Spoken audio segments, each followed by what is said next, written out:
Lokayukta B report ಕೊಟ್ಟಿದೆ sir, CM clean chit ಕೊಟ್ಟಿದೆ sir.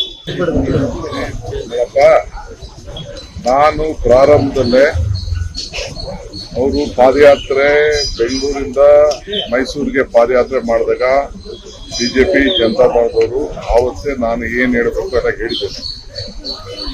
ಇದು ರಾಜಕೀಯ ಪ್ರೇರಿತ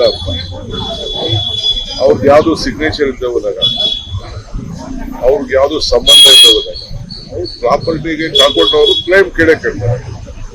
ಕ್ಲೈಮ್ ಕೇಳೋದು ನೀವು ಕೇಳ್ತೀರಾ, ನಾನು ಕೇಳ್ತೀನಿ, ಇನ್ನೊಬ್ರು ಕೇಳ್ತಾರೆ. ಅವ್ರು ಕ್ಲೈಮ್ ಕೇಳಿದ್ದಾರೆ, ಅವ್ರು ಕೊಟ್ಟಿದ್ದಾರೆ. ಇಂಥದೇ ಜಾಗದಲ್ಲಿ ಕೊಡಬೇಕು ಅಂತ ಹೇಳಿದೆ ಅಂತ ಎಲ್ಲಾರು ಇದೆಯಾ? ಆದ್ರೂ ಅವರು ಒಂದು ರಾಜಕೀಯ ಹಿತದೃಷ್ಟಿಯಿಂದ ಆಯ್ತಪ್ಪ ಬೇಡ ಅಂತ ಅವರು ವಾಪಸ್ ಸರೆಂಡರ್ ಮಾಡಿದ್ದಾರೆ.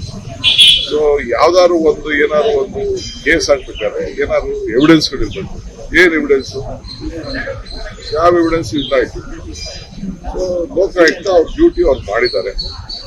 ಏನಾದ್ರು ಅವ್ರು ಫೈಟ್ ಮಾಡ್ಕೊಳ್ಳಿ. ಇಡೀ ಫುಲ್ಲಿ ಏನ್ ನಮ್ಗೇನ್ ಗೊತ್ತಿಲ್ವಾ? ಡೆಲ್ಲಿಯಿಂದ ಕರ್ಕೊಂಡ್ಬಂದು ಲಾಯರ್ಗಳನ್ನ ಆರ್ಗ್ಯುಮೆಂಟ್ ಮಾಡ್ತಾರೆ. ದಿಸ್ ಪ್ಯೂರ್ಲಿ ಬಿಜೆಪಿ ಜನತಾ ದಳದ ಪೊಲಿಟಿಕಲ್ ಪ್ಲಾಟ್. ಸೊ ಜಾಸ್ತಿ ದಿನ ಇದು ನಡೆಯಲ್ಲ.